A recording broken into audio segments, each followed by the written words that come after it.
Welcome to Market Movers, where we identify market moving headlines and discuss ways to either hedge risk or create exposure to affected assets. We have Scott Martin. Hi, Jim. So, Scott, okay, the biggest headline of this week, and I'm only going to give you two to choose from, not like normal. Is it the China trade talks, or is it still the reopening statistics on the virus?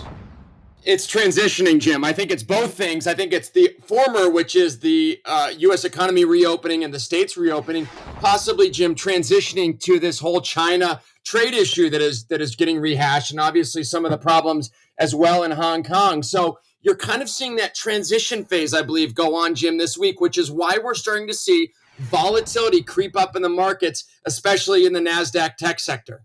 You mentioned rotation. Okay, so early today, we saw the NASDAQ heading lower while the S&P was still very bid. And the talk was this was kind of the reopening trade where domestic stocks will do better. Now, the NASDAQ then seemed like to drag everything down. Were we adding in the China trade talks to the NASDAQ weakness, or was it just the sheer weight of the NASDAQ that we had to come down with it?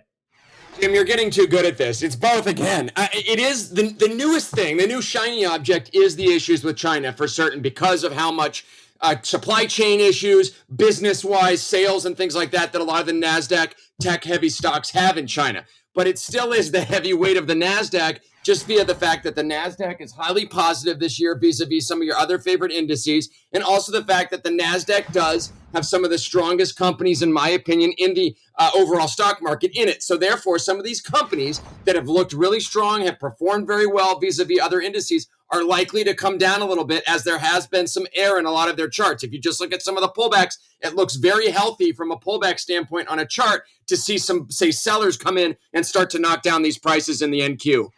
Okay, CME products that you can express opinion in the rotation. They have the NASDAQ, both the Russell, the Dow, and the S&P. All those have the mini contract, the micro contract, options on Monday, Wednesdays, and weekly Fridays, and monthlies as well. And in the fall, there's going to be micro options that are going to be launched by the CME. Scott, big deal?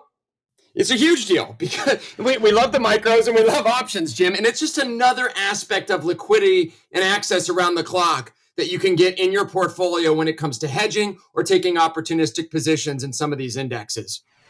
Okay, 10-year yields have been coiling tighter and tighter. The dollar seemed to have a little bit of weakness yesterday, but a little more strength today. Is there a bit of a flight to quality that we're seeing? Why haven't rates gone higher with the huge issuance?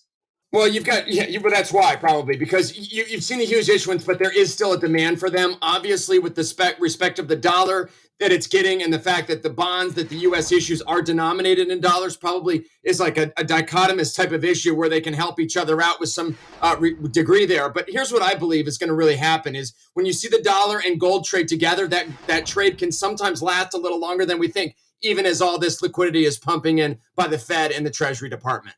Okay, you mentioned gold too. CME has the gold and silver contracts, not both the regular contract and the micro contract, weekly, monthly options on those as well. And both of those markets seem to be coiling pretty well here. Thank you for joining us in Market Movers, where we are helping to make you a better trader.